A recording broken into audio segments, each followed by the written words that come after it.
Su eminencia, reverendos padres y amados hermanos en Cristo. Dios me ha concedido la gracia, aunque muchas veces he pasado por estos lugares y he visitado vuestros venerables santuarios. Hasta ahora no había tenido la bendición de estar con ustedes, de ver sus rostros y de hablar a sus almas. Sin embargo, parece que ha llegado el momento oportuno, y Dios ha permitido, con la bendición de nuestra Santa Iglesia, y con la oración de su eminencia, y de los demás padres y hermanos que trabajan en esta labor espiritual, que hoy pueda estar aquí con ustedes. Quisiera hablarles desde mi experiencia, desde lo poco que puedo compartir, con la esperanza de transmitir lo que Dios me ha permitido conocer a lo largo de los años en los que también he servido a su palabra. El hombre tiene la obligación de devolver tanto los bienes materiales como los espirituales que ha recibido, porque sólo así puede sostenerse a sí mismo y a quienes le rodean. No hago nada distinto de lo que cualquier otro en mi lugar haría. Por lo tanto, no me corresponden agradecimientos ni elogios, porque cuando el hombre cumple con su deber, no hace nada más que lo que le corresponde hacer, y como nos enseñó Cristo, debe considerarse a sí mismo un siervo inútil. En este mundo en el que también me muevo, veo y confirmo con tristeza que el mundo se ha alejado de Dios. El Dios omnipresente ha sido convertido en un Dios ausente. Los hombres ya no conocen a Dios, no glorifican a Dios. Conocen a todos los líderes políticos, a todos los artistas, a todas las celebridades, incluso a los criminales del inframundo, pero no conocen a Dios. Y lo más grave no es que no lo conozcan, sino que no quieren conocerlo. Aquí ya no hablamos de ignorancia, sino de perversión. Nos encontramos en una época de corrupción moral. Cuando hoy se habla de Cristo a alguien es como si se le estuviera dando una medicina amarga. Se puede hablar de todo tipo de temas degradantes, de cualquier tipo de escándalo o aberración, y entonces abrirán los oídos, prestarán atención, se interesarán, absorberán el mensaje, lo asimilarán y lo difundirán. Pero a Cristo no lo quieren. ¿Por qué? ¿Por qué no quieren a Cristo? Hermanos míos, he constatado que no quieren a Cristo porque Él expone su vida ilegal, su modo de vida pecaminoso.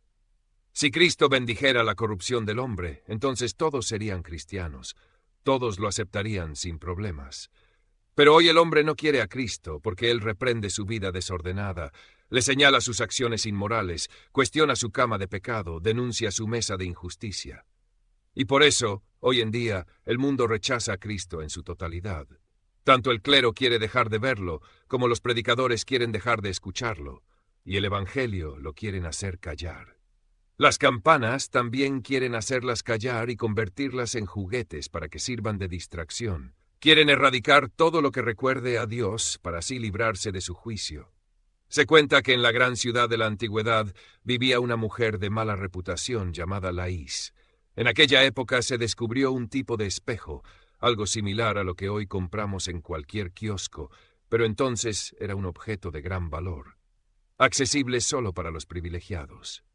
Laís, con el dinero que obtenía de su vida inmoral, logró comprar un espejo de estos. Al principio se sintió feliz y se veía afortunada comparada con sus sirvientas. Pero al día siguiente, en un ataque de ira, tomó un martillo y rompió el espejo en pedazos. No lo hizo por accidente, lo rompió con rabia, con desprecio. Cuando las demás vieron lo sucedido, se preguntaban qué podía haber pasado para que tomara una decisión tan drástica después de haber pagado tanto por él. Algunas se atrevieron a preguntarle por qué lo había roto. ¿Y saben qué descubrieron? Que lo rompió, porque el espejo se atrevió a mostrarle una arruga que empezaba a aparecer en su rostro. No quiso verla. Así es también el Evangelio. Es como un espejo que nos dice cuando algo no está bien en nosotros. Entonces, ¿qué hacemos? ¿Rompemos el Evangelio para no recordar nuestros pecados? ¿Eliminamos a Cristo para poder vivir sin remordimientos? ¿Eso es lo que haremos? Esto es exactamente lo que sucede hoy en día. Hoy la gente dice, no queremos ver, no queremos escuchar, no queremos saber. Y esto es lo más triste. Pero entre quienes rechazan con terquedad y odio cualquier conversación sobre Cristo, también hay quienes siguen a los demás por ignorancia. Para ellos sí tiene sentido hablar, con ellos sí vale la pena la discusión. Porque con los otros, los que rechazan a Dios desde el principio con mala intención, no habrá provecho. Porque cuando el hombre no quiere, ni siquiera Dios puede. ¿Saben lo que significa que Dios no pueda hacer algo? Significa que el libre albedrío del hombre es tan fuerte que incluso Dios lo respeta. Mañana quizás Dios pueda encontrarlos, pero hoy el hombre ha cerrado su corazón y ha excluido a Dios de su vida. Cristo dijo, si alguno quiere seguirme, no obliga a nadie. Como decía un sabio de la Iglesia, el hombre fue creado sin ser consultado, pero no puede ser salvado sin su consentimiento. Dios nos hizo sin pedirnos permiso, pero no puede salvarnos sin que lo queramos. Respeta nuestra libertad. Esos que aún pueden escuchar, hagamos que escuchen. Pero los que ya han decidido rechazar a Dios, no lo aceptarán de ninguna manera. Buscarán 1002 teorías más para permanecer en su engaño y en su propio camino. Se arrepentirán un día, pero será demasiado tarde. Verán un día, pero será el último día en que podrán ver, como aquel condenado a la hoguera, que en el último momento abre los ojos, pero es tarde, su destino ya está sellado. Dios quiere, Dios desea, Dios espera la conversión del hombre, pero el hombre no quiere. Dios sigue llamando, Dios sigue recordando. Quizás el hombre escuche, quizás el hombre quiera.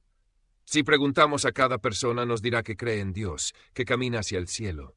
Cada uno presentará su propia religión. Te dirá cuándo y cómo debe ayunar, si debe confesarse o no, y dónde debe hacerlo. Para algunos, Cristo no tiene lugar en la confesión, ni el sacerdote tiene autoridad.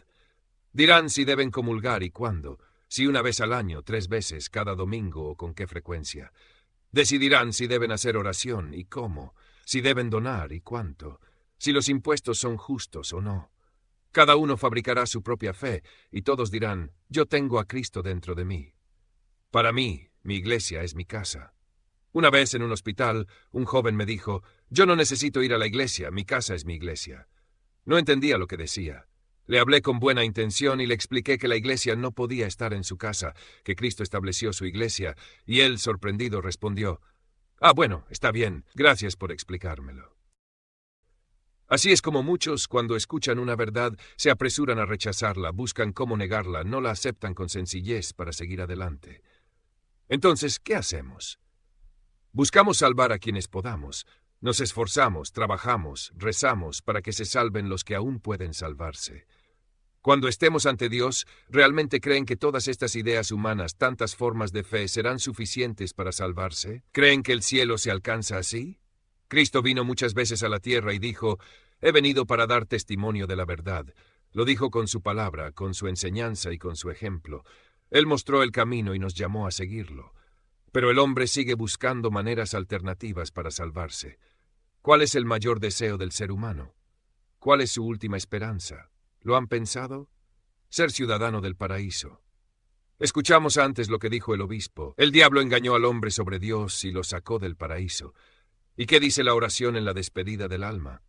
He encontrado el camino del arrepentimiento para regresar. Otra oración dice, oh, morada bendita del paraíso, cuánto anhelo volver a ti. Entonces el deseo más profundo del hombre es volver a ser ciudadano del paraíso. Sin embargo, el hombre olvida que su único destino al venir a la tierra es trabajar para regresar al paraíso. No vino para quedarse aquí. Pongan atención a estas palabras. El hombre no es polvo de la tierra, como algunos sabios modernos afirman. ¿Qué es entonces? No es simplemente un ser terrestre, es un ser celestial. Su verdadera patria no está aquí. Pablo dice, no tenemos aquí una ciudad permanente, sino que buscamos la futura. Nada de lo que hay en la tierra es realmente nuestro. Nada trajimos, nada nos llevaremos. ¿Han notado que en la mortaja fúnebre no hay bolsillos? ¿Para qué los necesitaría el muerto si no puede llevarse nada? Cuando el hombre comprende que no vino para quedarse, sino que está de paso, entonces se da cuenta de que la vida verdadera es la que vendrá. Aunque esta vida también tiene valor y propósito, su verdadero significado está en la eternidad. Debemos fijar nuestra meta en la llamada celestial. Nuestra única preocupación debería ser, ¿cuándo llegaré allí? ¿Cómo debo prepararme? La tumba no es el final, como algunos piensan. La tumba es el inicio de una nueva vida. El hombre no vino al mundo solo para vivir aquí, como dicen algunos, sino para trabajar por el pan esencial. ¿Cuál es ese pan? Aquel que está sobre el altar, el que es dado para la vida del mundo. No el pan que comen las bestias y las aves, sino el pan de vida que nos une con Dios. El hombre es un viajero en la vida y está destinado a partir. La verdadera patria es la del reino de los cielos, un reino eterno, sin fin. Cuando uno lo comprende, empieza a ver las cosas de manera diferente, a valorar la enseñanza de Cristo, el Evangelio y la Iglesia de otra manera. Entonces lo que antes parecía insignificante se vuelve esencial. Comienza a considerar la vida con otra mirada, a ver las cosas con una nueva perspectiva. Lo que pertenece a otro se convierte en propio, porque en realidad nada es nuestro, todo pertenece a Dios. Nosotros solo somos administradores de lo que Él nos ha confiado. Recuerdo una inscripción en un monasterio junto al río Jordán. Hoy es mío, mañana será de otro. ¿Qué significa esto? Que hoy ocupo este lugar, pero mañana lo ocupará otro. Nadie está aquí para siempre. Cuando comienzas a pensar así, a reflexionar profundamente, entiendes que no hemos venido para quedarnos, sino para partir. Y ay de nosotros si no tomamos el camino correcto. Cada persona tiene 4 tipos de opiniones en su vida. 1. La opinión de la sociedad. Lo que dice el mundo, la opinión común de la mayoría. Pero esta opinión no importa para la eternidad. 2. La opinión de los seres queridos. Lo que piensan nuestros padres, hijos o amigos. Pero esta opinión tampoco tiene valor eterno. 3. Nuestra propia opinión. Lo que creemos sobre nosotros mismos. Pero muchas veces ni siquiera nosotros nos conocemos bien. 4. La opinión de Dios. Y esta es la única que realmente importa. ¿Alguna vez te has preguntado qué piensa Dios de ti? No sobre lo que piensan los demás o lo que piensas tú mismo, sino qué dice Dios sobre ti. Es fácil buscar excusas, justificarnos, seguir lo que el mundo dicta, pero Cristo tiene un solo camino para la salvación, un solo camino verdadero. Si sigues un camino que no es el de Cristo, si sigues una religión que no proviene de Dios sino del engaño de Satanás, ¿qué será de ti? Hoy en día hay más de 400 denominaciones protestantes en el mundo, 400 interpretaciones distintas del Evangelio. Pero la verdad de Cristo es una sola. No hay muchos caminos, solo hay un camino verdadero. ¿Quién más tiene esta verdad? ¿Quién posee el camino que lleva con certeza al cielo? Solo hay un camino, uno solo. El único, el ortodoxo, el apostólico, el de la Iglesia. Nos guste o no, esta es la verdad. Pero el hombre sigue resistiéndose. No quiere doblegarse, no quiere ceder. Prefiere mantenerse en su obstinación en lugar de aceptar la verdad y caminar por la senda correcta con los brazos elevados diciendo: «Creo, Señor, me entrego a ti. No confío en mis propias fuerzas, sino que sigo a aquel que lleva la cruz delante de mí y me abre el camino». Dios ya nos ha dado todo listo.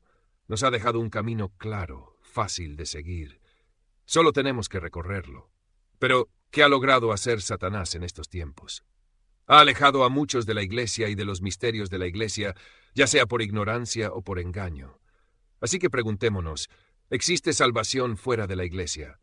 ¿Quién pasa el domingo en el campo, en el café, en su trabajo, quien no se acerca a la Iglesia, puede ser salvado?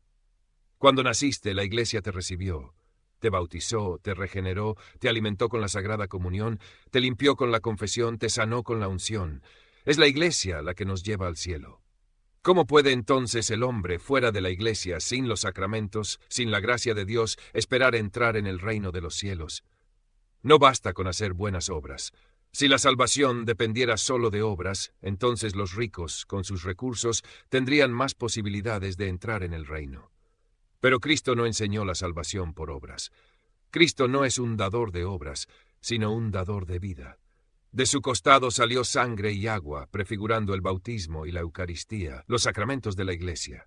Quienes entraron en el arca de Noé fueron salvados, alimentados con lo que el justo Noé había preparado. Pero quienes quedaron fuera, por muy sabios o fuertes que fueran, perecieron en el diluvio. Así también hoy, solo en la Iglesia hay salvación. Cualquier título o rango que tuviera, incluso si era rey o emperador, si no entró en el arca, se perdió. Esto también tiene una aplicación hoy en día para aquellos que se oponen a la Iglesia. En la Nueva Alianza hay una parábola que nos ilumina sobre esto, la parábola del buen samaritano. ¿A dónde llevó el samaritano al hombre que cayó en manos de los ladrones? Cristo nos dice que lo llevó a una posada, y hasta hoy ese tipo de posada a la que Cristo se refería sigue existiendo. ¿Quién es el hombre que cayó en manos de los ladrones? El hombre en general. ¿Quiénes son los ladrones? Los demonios. ¿Qué hicieron? Le robaron la gracia, le quitaron su vida espiritual, dejando su cuerpo vivo, pero su alma muerta. Porque el hombre no murió físicamente en el instante en que pecó, sino que vivió muchos años más. Sin embargo, en el momento en que desobedeció, espiritualmente murió. El hombre tiene dos muertes, una del cuerpo y otra del alma. Cuando un cuerpo es colocado en un ataúd, eso es la muerte física. Pero cuando un alma se separa de Dios, eso es la muerte espiritual. Por eso en la parábola del hijo pródigo, el padre dice que su hijo estaba muerto y ha vuelto a la vida. Y sin embargo, físicamente estaba disfrutando de la vida con sus amigos. Pero lejos del hogar paterno, lejos de la iglesia, lejos de los sacramentos, el hombre está muerto. Hoy en día, en nuestras casas deberíamos tener colgados carteles que nos indicaran quiénes están vivos y quiénes están muertos. Porque hay muchos muertos entre nosotros, tantos que no se confiesan, tantos que no van a la iglesia, tantos que no tienen ninguna relación con Cristo. Y los sacerdotes somos los encargados de la posada de la iglesia, a donde el buen samaritano Cristo lleva al hombre herido y maltrecho. Él lo toma y lo carga sobre su carne, lo lleva a la iglesia. No a un café, no a un estadio, no a una taberna, sino a la iglesia. Aquí, dentro de la iglesia, es donde el hombre es sanado. Aquí se encuentra la salvación. Cuando Cristo regrese, vendrá a ver quién ha permanecido en la posada y pagará su deuda. ¿Quién acepta que fuera de la posada no hay salvación? Muchos prefieren no hablar de esto, pero la verdad es clara. Sin la iglesia, sin los sacramentos, sin la gracia de Dios, no hay salvación. Muchos creen que por hacer obras buenas se salvarán. Pero las obras solo tienen valor cuando están unidas a la gracia de Cristo. No nos salvamos por nuestras obras. Nos salvamos por la gracia de Dios, a través de los medios que Él mismo ha establecido, los sacramentos de su iglesia. Realizarás buenas obras, pero no confiarás solo en ellas para tu salvación. Presta atención, porque esto es fundamental para cada persona. Las obras aseguran la calidad de la salvación en el paraíso. Lo repetiré. Las obras del hombre aseguran la calidad de su salvación en el paraíso. Es como cuando viajas en un barco. Hay diferentes clases, primera, segunda, tercera, hay lujo, hay zonas turísticas, cada uno obtiene su lugar según lo que ha pagado. Pero Cristo, su sangre, es el boleto de entrada al paraíso.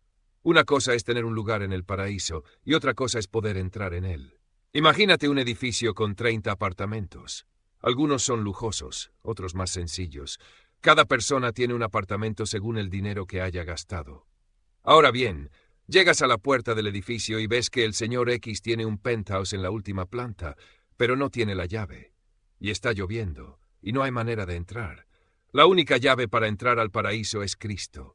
Tus buenas obras te asignarán un lugar dentro, pero necesitas la llave para poder entrar. Y esa llave es el cuerpo y la sangre de Cristo. La sangre de Jesucristo nos limpia de todo pecado. Y esto no se compra en el mercado. No se encuentra en la calle ni en ningún otro lugar fuera de la iglesia. Solo aquí. Es la única que nos limpia de nuestros pecados. Nadie en el mundo puede fabricarla. Ningún sacerdote por sí mismo, ningún laico por sí mismo. Si escuchas a un sacerdote católico romano decir en confesión, yo te perdono, eso es un error. Pero en la confesión ortodoxa, ¿qué dice el sacerdote? El siervo de Dios, nombre es absuelto en el nombre del Padre, del Hijo y del Espíritu Santo. Cuando alguien es bautizado, no decimos yo te bautizo, sino el siervo de Dios es bautizado en el nombre del Padre, del Hijo y del Espíritu Santo. Aquí no es la santidad del sacerdote la que opera, sino el Espíritu Santo el que actúa a través del sacramento. Incluso si el sacerdote es un pecador, dará cuenta a Dios por sus pecados, pero el sacramento sigue siendo válido. Cuando alguien se confiesa, he escuchado a muchos decir con escepticismo, casi como si fueran abogados, ¿por qué debo ir a un sacerdote a contarle mis pecados para que me los perdone? ¿De dónde saca ese poder y esa gracia? Escucha bien, hermano mío, las cosas no son así. ¿Sabes qué sucede cuando te arrodillas con humildad y el sacerdote coloca la estola sobre tu cabeza? Él no te perdona por su propio poder, sino que dice, todo lo que atéis en la tierra quedará atado en el cielo, y todo lo que desatéis en la tierra quedará desatado en el cielo. No es Él quien te absuelve, sino Dios. Si no comprendes esto y piensas que porque el sacerdote es pecador no tiene el poder de conceder el perdón, entonces estás equivocado. ¿Acaso yo soy santo e inmaculado?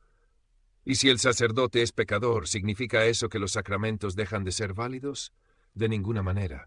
Ellos se confiesan entre sí, son humanos y también pecan, pero luchan por la santidad. Sin embargo, nosotros magnificamos los errores y creamos incidentes aislados para atacar al clero. ¿Por qué? Porque esto es obra del diablo. ¿Has oído que en alguna otra iglesia, ya sea protestante, católica o de cualquier otra denominación, se hable mal de su clero? Nada, solo en la iglesia ortodoxa, porque es la única iglesia que verdaderamente combate a Satanás. Cuando el sacerdote, aunque sea pecador, coloca la estola epitragilio, ves que el diablo tiembla y huye. Pero que un cardenal ponga una estola, que haga lo que quiera, que dé discursos y sermones, al diablo no le importa en absoluto. Sin embargo, nosotros no entendemos esto y pensamos que porque algunos sacerdotes tienen defectos y debilidades humanas, debemos rechazar la iglesia. ¿Pero acaso Cristo no eligió a 12 apóstoles, y entre ellos hubo traidores y débiles?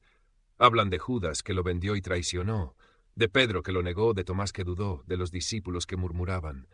¿Y qué? ¿Acaso dejaron de ser la iglesia? Si buscamos en el Evangelio, veremos que Judas no pecó solo cuando traicionó a Cristo, sino que ya era ladrón y engañador, como dice Juan en su Evangelio. Y aún así, algunos hoy dicen que, debido a estos defectos humanos, deben rechazar la iglesia, dejar de asistir, dejar de recibir la bendición de los sacerdotes, dejar de tomar el antidorón, pan bendito, y la gracia de Dios. Si caemos en este error, será una trampa satánica. Nos alejará de la salvación basándose en argumentos humanos, en cosas que ni siquiera sabemos si son verdad. Pero, amados míos, aunque estas palabras puedan escandalizar a algunos, les digo con toda firmeza, prefiero que desaparezcan el sol y la luna y que el mundo entero se acabe, antes que el clero pecador desaparezca de en medio de nosotros y que la Iglesia ortodoxa deje de existir. Solo entenderán los hombres cuando mueran y pasen al otro lado. Solo entonces comprenderán el daño que se hicieron a sí mismos y el daño que hicieron a los demás.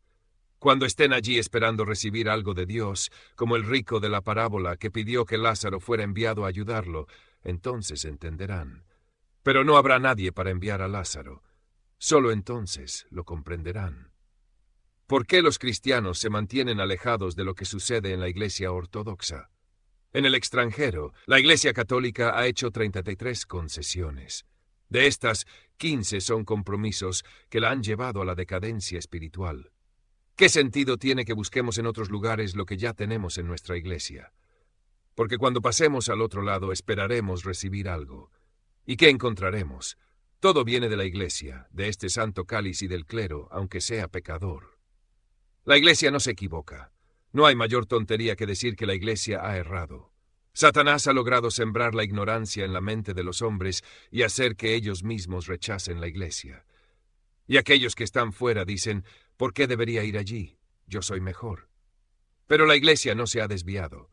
San Juan Crisóstomo dice que es mejor errar dentro de la Iglesia que tener razón fuera de ella. Fuera de la Iglesia no hay salvación. Dentro de la Iglesia, la salvación es segura. Si realmente entendiéramos lo que significa el sacerdocio para nosotros, levantaríamos en hombros a los sacerdotes y no dejaríamos que caminaran por el suelo sin importar cuán pecadores fueran. Incluso al más pecador lo llevaríamos en nuestra espalda para recibir la bendición, no por su persona en sí misma, sino porque otra cosa es la persona y otra el sacerdocio. No es el sacerdote quien peca, sino el hombre que es sacerdote. Permítanme ayudarlos. Abran el capítulo 12 del libro de Números en el Antiguo Testamento. Espero que tengan el Antiguo Testamento, pues son cristianos. Allí encontrarán a María y Aarón, los hermanos de Moisés. Ellos hablaron contra Moisés, criticándolo por su matrimonio. Y debido a esta acusación, María fue castigada con lepra. Pero Aarón no fue castigado con lepra, aunque ambos habían criticado. ¿Por qué? Cuando vieron lo que le ocurrió a María, comprendieron la gravedad de su error y fueron a Moisés pidiéndole que orara a Dios para que la sanara. Dios estableció una regla: debía permanecer fuera del campamento durante una semana, y entonces quedaría purificada. Así ocurrió, se cumplió el tiempo y quedó limpia. Pero ¿por qué Aarón, que también participó en la crítica, no fue castigado con lepra? Los sumos sacerdotes. Los sumos sacerdotes. Veamos ahora un gran ejemplo, un testimonio importante. No lo vemos y, sin embargo, lo conocemos. Vemos al sacerdote y lo juzgamos con desprecio, al menos algunos. Cuando vemos a un sacerdote, aunque sea el más indigno de los hombres, debemos reconocer en él una bendición. Deberíamos postrarnos 40 veces, besarle la mano y recibir la bendición para luego ir a nuestro trabajo. Sin embargo, no hacemos esto. Más bien lo consideramos una superstición, y lamentablemente muchos enseñan esto a sus hijos, inculcándoles una actitud de desprecio. Alguien podría decir, no debemos tener respeto, no debemos honrarlo después de todo lo que leemos y escuchamos. Cristo nos ha dicho claramente, el que os rechaza a vosotros, a mí me rechaza, y el que me rechaza a mí, rechaza al que me envió. Cristo lo acepta o no lo acepta. Si un sacerdote, por indigno que sea, bendice agua para santificar, esa agua permanecerá bendita por siglos y nunca perderá su gracia. No depende del sacerdote, sino de Dios, de su gracia. Si nosotros la rechazamos, no significa que haya perdido su poder. Así ocurre con los misterios de la Iglesia. Si colocas a un pecador en el altar y celebra la Eucaristía, ¿se convierte en algo impuro solo porque es un pecador? No. Todo lo que es de Cristo permanece puro, no por la santidad del sacerdote, sino por la gracia de Dios. Si Cristo los tolera, ¿quiénes somos nosotros para no tolerarlos? Si están ante sus ojos, si siguen en su ministerio, es porque Dios aún los soporta. El que os rechaza a vosotros, a mí me rechaza, y el que me rechaza a mí, rechaza al que me envió. Así que piénselo bien, ¿rechazarán lo que Cristo mismo ha instituido? Recuerden el día de la entrada triunfal de nuestro Señor en Jerusalén, el Domingo de Ramos. Por la tarde el Señor se hospedó en Betania, y por la mañana partió de allí hacia Jerusalén. El camino era corto, de unos 300 o 400 metros. Cerca del pueblo de Betfagé, dijo a sus discípulos que tomaran un burrito que estaba allí, pues lo necesitaba. Y así hicieron. De hecho, hasta el día de hoy se conserva el lugar donde Cristo puso sus pies y montó el burrito para entrar en Jerusalén, y se ha erigido un altar en su honor. Y además, según la tradición, se dice que el animal que llevó a Cristo a Jerusalén regresó al mismo lugar y murió allí, en el sitio donde el Señor lo tomó. Cuando Cristo entró en Jerusalén, se menciona que la ciudad entera se alborotó. Lo recibieron extendiendo sus mantos en el suelo, agitaban ramas de palmera y le daban la bienvenida con gran entusiasmo. Tanto así que, según San Clemente de Alejandría, algunos lo acusaron de causar conmoción en la ciudad. Dijeron que si realmente fuera el Mesías, debería haber entrado en un carro majestuoso, no montado en un burro, un animal humilde. Pero el Señor, con humildad y paciencia, eligió un burro para demostrar su mansedumbre y su sacrificio. Fue una gran recepción. Todo lo que se hizo en honor a Cristo, no al burro que lo llevaba. Ahora bien, si viajáramos en el tiempo y les preguntáramos a los habitantes de Jerusalén, ¿por qué tanto lujo, tanta reverencia? ¿No ven que solo es un burro? ¿Qué responderían? Sin duda nos dirían, no lo hacemos por el burro, sino por aquel que lleva sobre su lomo.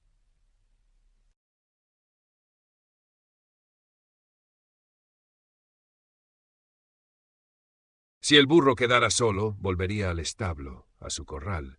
Entonces, ¿qué pasa con el sacerdote de hoy, quien lleva sobre sí al mismo Cristo? No es digno de respeto. Si lo insultamos, si lo despreciamos, ¿no estamos despreciando también a Cristo? ¿Es acaso más digno el burro que llevó al Señor a Jerusalén que el sacerdote que hoy, por medio de la liturgia, nos trae a Cristo en los santos misterios? ¿Dónde nos posicionamos? Hay personas que antes de comulgar buscan confesarse. Pero algunos dicen, no voy a confesarme con ese sacerdote porque es pecador. Entonces, si el sacerdote es pecador, ¿cómo puede preparar la Sagrada Comunión? Si no es digno de confesar, ¿cómo es digno de celebrar la Eucaristía? Y sin embargo, cuando llega el momento de la liturgia, la gracia de Dios actúa. El pan y el vino se convierten en el cuerpo y la sangre de Cristo. Pero cuando se trata de la confesión, de repente dudamos de que la gracia de Dios actúe a través del sacerdote. No nos engañemos a nosotros mismos. Es el demonio quien siembra estas dudas. Cuidado. Mientras la gracia del Señor te conceda tiempo, mientras aún tengas oportunidad para el arrepentimiento, como dice San Pablo, Cristo vive en mí, no desperdicies tu momento ni tu día. No permanezcas más fuera de la iglesia. Regresa a ella, apóyate en la iglesia, entra y quédate en la iglesia. Porque en la iglesia te salvarás, como nos enseña el Señor. No busques la santidad fuera de la iglesia. Tú no eres santo, pero la iglesia es un hospital espiritual donde todos los enfermos del alma pueden ser sanados. Y muchas veces, dentro del hospital, No solo los enfermos necesitan curación, sino también los mismos médicos que los atienden. Al igual que en los hospitales físicos hay enfermos, en la iglesia hay almas necesitadas de sanación. No permanezcas fuera, porque fuera de la iglesia no hay salvación. No hay salvación a través de obras, sino solo a través de Cristo. Cristo es la única salvación. Este es el camino.